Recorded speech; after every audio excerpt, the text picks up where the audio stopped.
So we've been having a lot of fun with John Campea and his seemingly endless list of lies, insanities, hypocrisies, and just plain nonsense. But unlike other people, we can occasionally change the formula because if he is sometimes right, again, it's rare, it's understandable. He's become very corporate.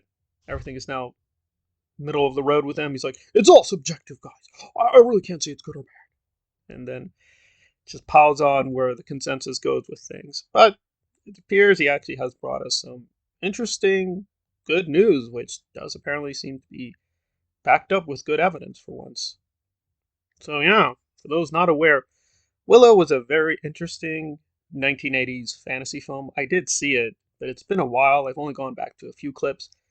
I do like it a lot, but it is, to be honest, fairly thin gruel. There's really not a lot to the story. It's just Willow, magic being, helps out chosen one against bad evil Queenie, and Val Kilmer shows up with a sword and helps out. It's really not much there. It's very derivative of itself because it's made by George Lucas, who made Star Wars, and not surprisingly, Willow has a Star Wars like narrative, but even more dumbed down, if that's even possible, for children. So it's fun. It's interesting. I think there was enough in the story to continue it, but really, all this time later, is there anything there? Well, shocker! Apparently, they did it. They actually did it, and this new iteration of Willow will apparently be very, very good.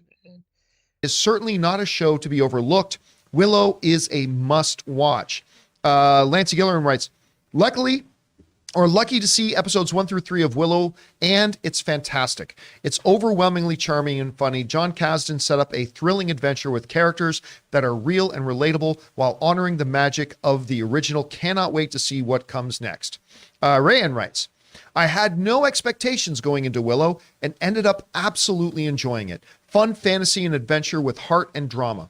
The new characters are all instantly lovable. Will stand out as a actually excellent Disney Plus series because I've been back and forth on Disney Plus. Some stuff they put out I think is pretty good, like Loki and Moon Knight. I do have a lot of criticisms of those shows, but those seem pretty strong. But then they put out a lot of trashy nonsense like WandaVision and Winter Soldier, Falcon, whatever that thing was, which definitely got an audience, but didn't seem to mean very much. And things sort of in the middle, like Boba Fett, which I think was more good than bad, but definitely had a lot of issues.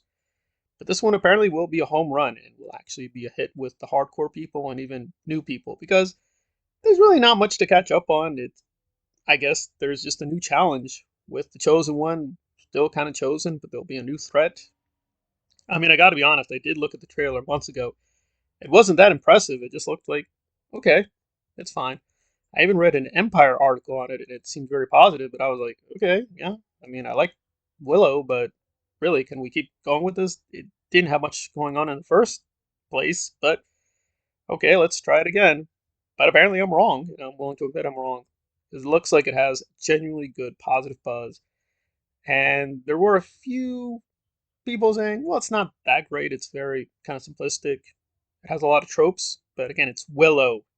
It's Willow. It's supposed to have a lot of tropes. So I guess people who are not hardcore Willow people are a little shocked that it's kind of plain and simple, but I don't mind plain and simple if it's well done. So that's good news. I do like Warwick Davis. I do like Val Kilmer in the roles, but yeah, again, this mythology is not very deep or serious. So I would forewarn if you're gonna jump on board the Willow fandom that don't have high expectations of a lot of twists and turns or even deep mythological structures. That's just not what this thing is.